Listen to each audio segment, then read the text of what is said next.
The day cleanliness became dangerous in the late medieval city, a place where church bells ruled time and stone walls trapped every smell, there came a moment when something unthinkable happened. Washing your body began to look like a risk to your life, not a protection of it, and this was not the result of ignorance alone but of fear, theory, and a desperate attempt to survive in a world that felt as if it were rotting from the inside out. Because when plague returned again and again, tearing through streets, markets, monasteries, and palaces, people did not see bacteria or fleas, they saw invisible poison in the air, a creeping corruption they believed could slip into the body through any opening, and that belief changed how an entire civilization treated water, skin, and soap. Before this shift, many European towns still had public bathhouses, steam rooms, tubs, and a culture of shared washing inherited in part from Roman habits and sustained through medieval urban life. But after waves of epidemic disease,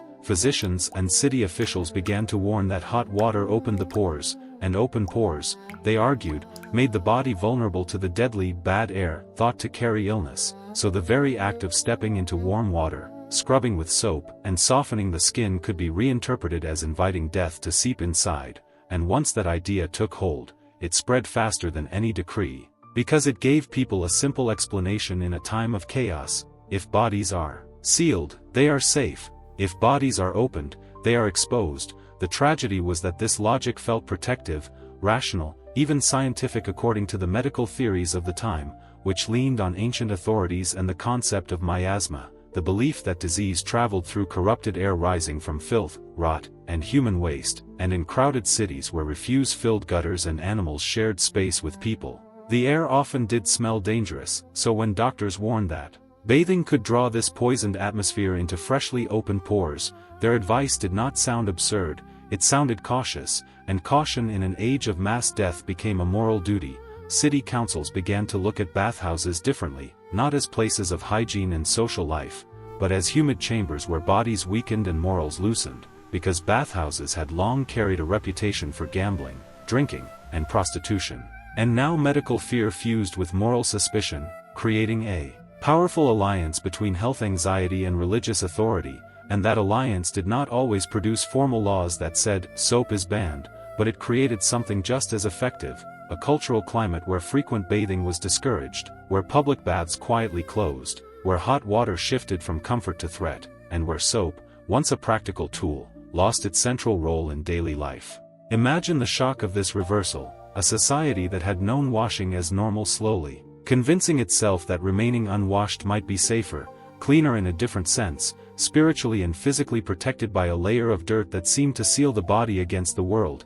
And this was the paradox at the heart of the medieval fear of bathing. In trying to escape disease, people embraced habits that would later be seen as unhygienic, but to them it was not neglect, it was defense. A strategy shaped by the best explanations they had. The real turning point was not a single proclamation nailed to a gate but a cascade of sermons, medical texts, civic worries, and personal stories of those who bathed and then fell ill, coincidences that hardened into cautionary tales, repeated in homes and marketplaces until they felt like proof. And once fear reshaped daily routine, soap itself became suspicious not because it was illegal, but because its purpose depended on a practice now shadowed by danger. This is where our story begins, not in a filthy city unaware of cleanliness, but in a society that feared cleanliness could kill, a world where the safest body was believed to be the one that stayed closed, covered, and untouched by too much water. And to understand how that belief took hold, we have to go back to a time when Europeans did wash,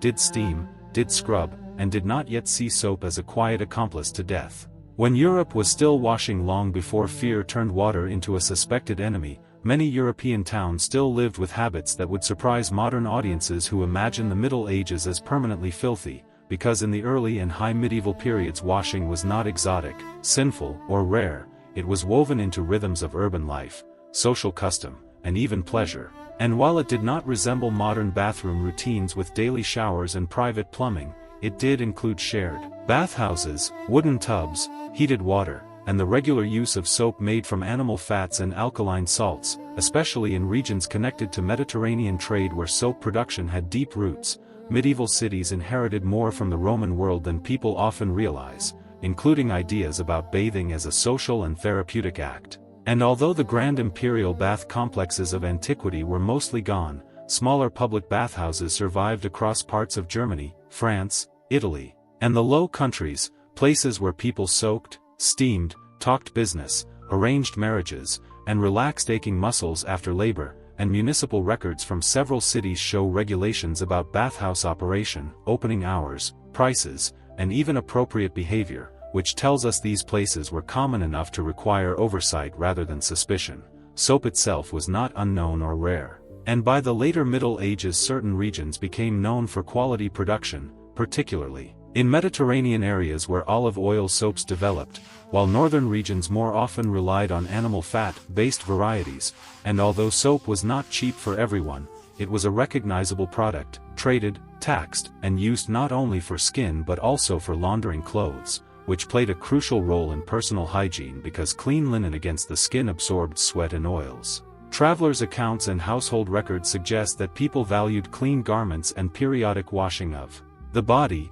even if frequency varied by class, season, and access to facilities, and in many towns bathhouses were busiest before religious holidays or major events, moments when appearance and ritual purity mattered. Importantly, medieval medical thinking did not initially reject bathing, because earlier traditions still saw balanced bathing as beneficial for health when done properly, and warm baths were recommended in certain conditions to relax the body and restore humoral balance. The prevailing medical framework that viewed health as a matter of equilibrium between bodily fluids. This does not mean medieval Europe was universally clean by modern standards, because water supply, heating fuel, and privacy were all limited, but it does mean that the later fear of washing was a shift, not a starting point, a cultural turn that needs explanation rather than assumption. Bathhouses also functioned as places where different classes could briefly share space, though often with separate rooms or times, and their role in urban life made them visible targets when anxiety rose, because anything communal, warm, and associated with bodily exposure could be reinterpreted as dangerous in times of crisis. Still, for generations before the great epidemics changed mentalities, the sight of steam rising from bathhouse roofs was ordinary, the smell of soap familiar, and the idea that washing might invite death would have sounded strange, even absurd, to many townspeople who linked bathing with comfort, sociability, and care of the body. This earlier world matters because it shows that Europe did not forget how to wash, it slowly learned to fear it, and that fear would only make sense after catastrophe forced people to search for explanations that matched their terror, explanations that would transform warm water from a remedy into a suspected pathway for disease, setting the stage for a dramatic reversal in how cities, doctors, and ordinary families understood the simple act of getting clean. The Black Death changes everything. In the mid-14th century a disaster arrived that would fracture Europe's confidence in everything it thought it knew about health, safety, and the body, because when the plague later called the Black Death swept across the continent between 1347 and 1351 it did not move like a familiar illness with predictable causes and limits, it erased entire households within days, emptied villages, overwhelmed graveyards, and left survivors staring at a world where ordinary explanations no longer worked, and in that atmosphere of terror people searched desperately for patterns, for habits that might explain who lived and who died, and for invisible forces that could be avoided if only they were understood. Medieval medicine, built on classical authorities and humoral theory, did not know about bacteria or fleas carried by rats. But it did have a powerful framework for thinking about disease, miasma, the idea that corrupted air rising from decay, waste, and stagnant places entered the body and poisoned it, and during plague outbreaks this theory seemed painfully convincing because cities truly did smell of refuse, overcrowding, and death, so when physicians warned that certain activities might make the body more vulnerable to harmful air,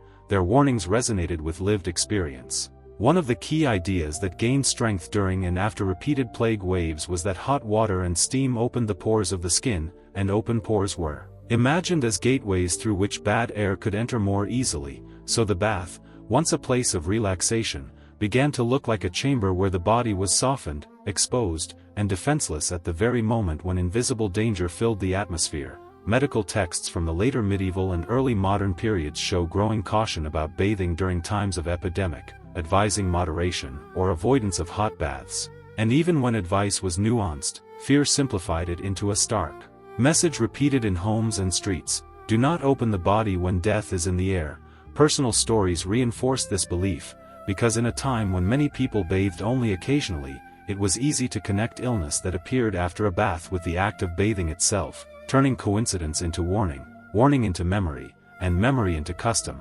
Meanwhile, city authorities, already struggling with panic, food shortages, labor disruption, and social unrest, looked for visible measures that suggested control, and regulating public spaces became part of that effort, especially places where people gathered closely, undressed, and shared air in warm enclosed rooms. Bathhouses fit that description perfectly, and their association with nudity, leisure, and sometimes prostitution made them morally suspect as well as medically questionable. So the same buildings that once symbolized urban vitality began to symbolize risk, disorder, and moral decay. It is important to understand that no single council meeting across Europe declared soap illegal or bathing a crime everywhere, but the cumulative effect of repeated plague waves, medical caution, religious anxiety, and civic regulation created a powerful cultural shift, one in which avoiding hot baths during dangerous times could be framed as prudence, modesty, and obedience, while frequent bathing could be cast as reckless or indulgent.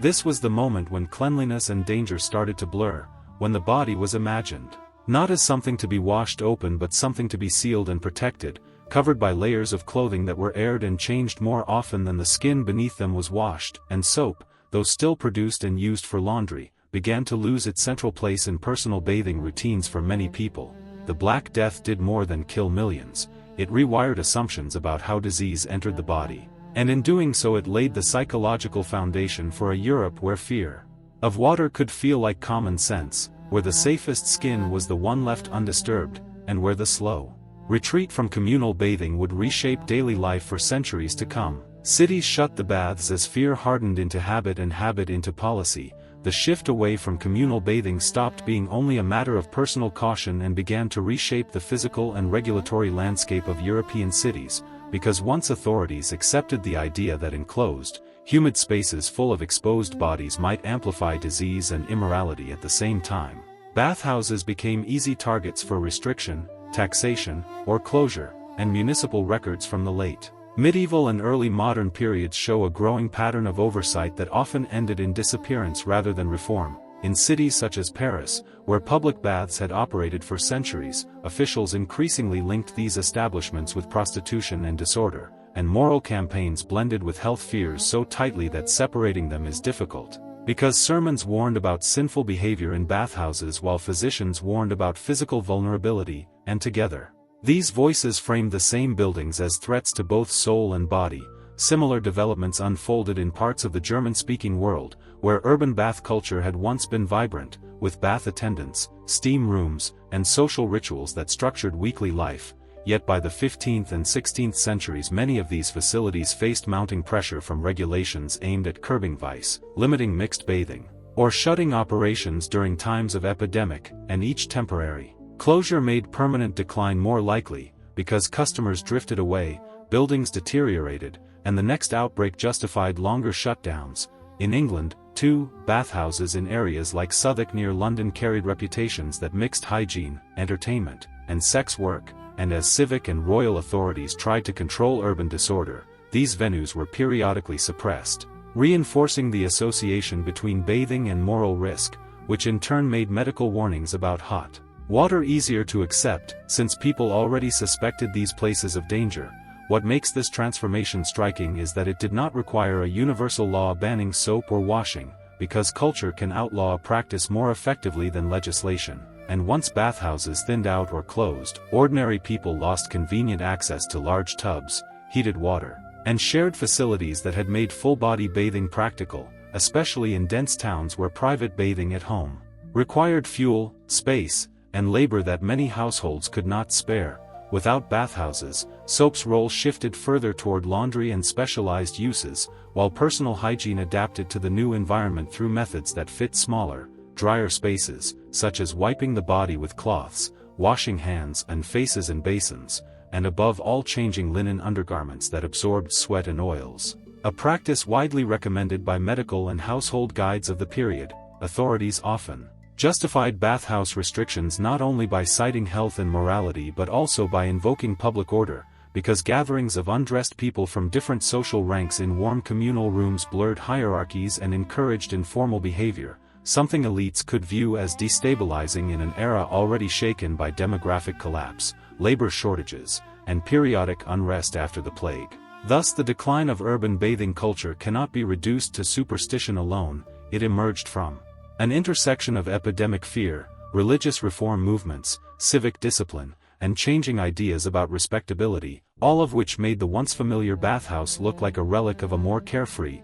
and now dangerous, past. By the 16th century in many regions the steam that had once drifted above bathhouse roofs was gone, not because people had stopped caring about cleanliness, but because the infrastructure that supported regular communal bathing had withered under layers of suspicion and regulation, and in that quieter, drier urban world the absence of baths did more to sideline soap from daily life than any formal decree ever could, proving that a city does not need to outlaw washing to make it fade from routine, it only needs to make the places for washing disappear. The war against water as public bathhouses faded from daily life and the memory of plague lingered like a permanent shadow over European thought, the suspicion of water moved from civic policy into the intimate space of the human body, where doctors, household advisors, and moral writers increasingly treated moisture not as a universal cleanser but as a substance that could weaken natural defenses. And this shift did not happen overnight or in the same way everywhere, yet across many regions a similar pattern emerged. Washing the skin with large amounts of water became something to approach carefully, occasionally, and under controlled conditions rather than a routine habit. Medical theory played a crucial role in this transformation because learned physicians still relied on the ancient framework of humors, which imagined health as a balance of fluids and qualities such as hot, cold, wet, and dry. And within that system excessive bathing, especially in hot water, could be described as drawing out strength, relaxing the body too much, or opening the pores at the wrong moment, making a person more vulnerable to external influences, particularly corrupted air. Even when medical texts recommended bathing for specific therapeutic reasons, they often surrounded that advice with cautions about timing, temperature, and the patient's condition. And in popular understanding those nuances were easily reduced to a simpler rule that felt safer: do not bathe often, do not soak too long, do not shock the body with sudden heat or cold. Meanwhile, the absence of easy access to communal bathing spaces encouraged alternative ideas about how cleanliness should work, and one of the most important was the belief that linen clothing acted as a protective layer that could absorb sweat and impurities from the skin. So instead of washing the body frequently, people were urged to change shirts and undergarments regularly, airing them in sunlight and laundering them when possible, a practice that was both practical and widely praised in household manuals. This approach reframed hygiene from something centered on skin and water to something centered on fabric and air, where the visible whiteness of linen signaled respectability and care, while the unseen state of the skin mattered less as long as it remained covered. Perfumes and scented substances also gained importance, not merely as luxury items but as tools believed to counteract bad smells and, by extension, bad air. Because if disease traveled through foul vapors, then pleasant aromas could be imagined as a form of defense, leading people to carry pomanders, scented gloves, and herbal sachets close to the face. Within this cultural logic, heavy washing could even look suspiciously indulgent, a sign of vanity or foreign habits rather than prudence. Especially in Northern Europe where colder climates made frequent bathing less comfortable and less necessary for removing sweat than in warmer regions. None of this meant that Europeans completely stopped washing parts of the body, because hands, faces, and sometimes feet were cleaned in basins, and occasional full baths still occurred, particularly among the wealthy or in medical contexts, but the everyday norm shifted toward limited contact with large quantities of water, reinforcing the idea that the safest body was one kept dry, layered, and only selectively exposed. Soap in this environment did not vanish, yet its primary battlefield moved to the wash tub used for clothes rather than the human body, and the irony is striking. A substance invented to remove dirt from skin survived mainly as a tool for maintaining garments that stood in for cleanliness itself. Over time these habits felt natural, even traditional, and people forgot that earlier generations had soaked and steamed more freely. So by the early modern period the idea that regular bathing might be unnecessary or even harmful no longer seemed like a reaction to crisis. It felt like inherited wisdom, proof that fear, once woven into daily routine, can outlive the disaster that created it and quietly redefine what a clean life is supposed to look like. The smell of power. By the 17th century, the habits born from fear, medical caution, and the decline of public bath culture had traveled upward into the highest levels of society, where royal courts and aristocratic households shaped ideals that others copied, and in these glittering environments the relationship between cleanliness and water grew even more complicated, because appearances, fabrics, and scent mattered more than immersion in baths, and the body itself was managed through layers, ritual, and controlled exposure rather than frequent washing. At the court of Louis XIV, whose reign came to define royal spectacle in Europe,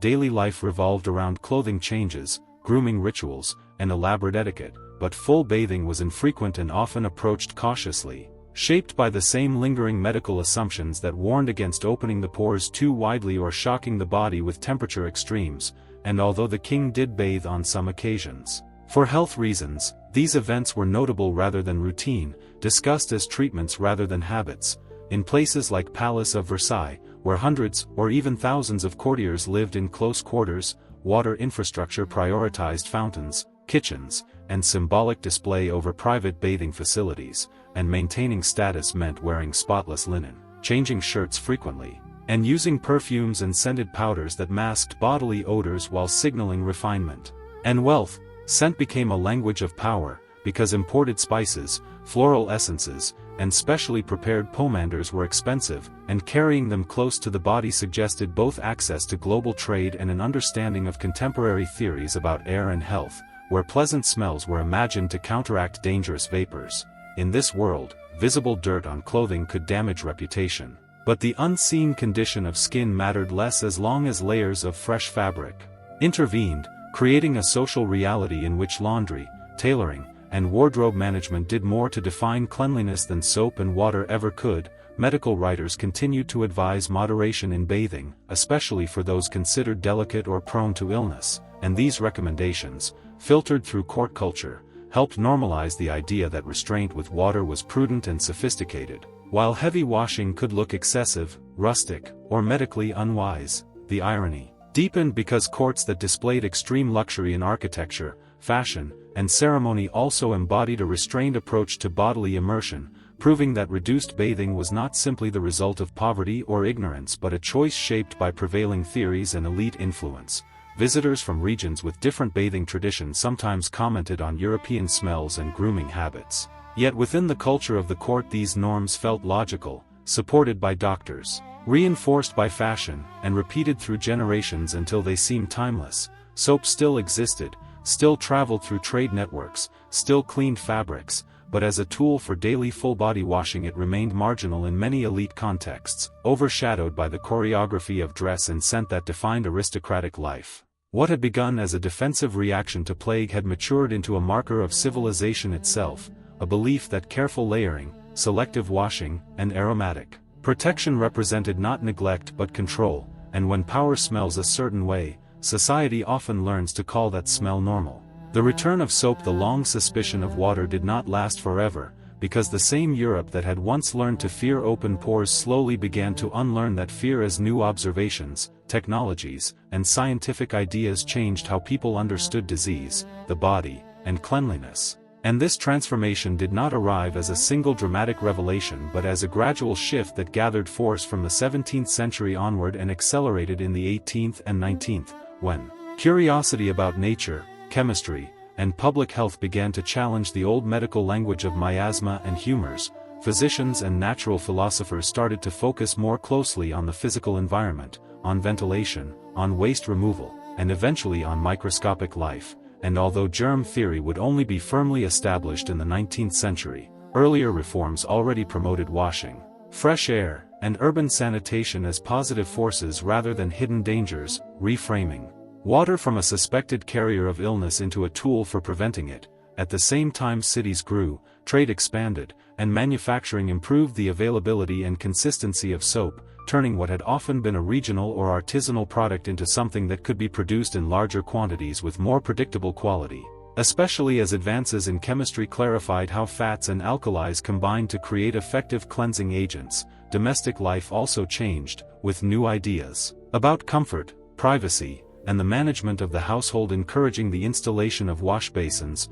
pumps, and eventually indoor plumbing in wealthier homes, making personal washing more practical than it had been in crowded medieval towns that depended on shared facilities. Moral and social reform movements in the 18th and 19th centuries linked cleanliness with discipline, virtue, and modernity, creating a powerful cultural push toward regular washing of the body as well as clothes, and schools, armies, and factories adopted hygiene rules that would have seemed excessive to earlier generations shaped by fear of bathing. This did not mean that medieval people had been irrational and modern people suddenly enlightened, but rather that different periods worked with different models of risk, and once water and soap were redefined as allies in the fight against disease instead of gateways for it, habits shifted quickly, supported by infrastructure that made frequent washing easier. The irony is striking. Europe did not invent cleanliness in the modern era, it rediscovered practices that earlier centuries had known, abandoned, and then slowly rebuilt under new scientific explanations,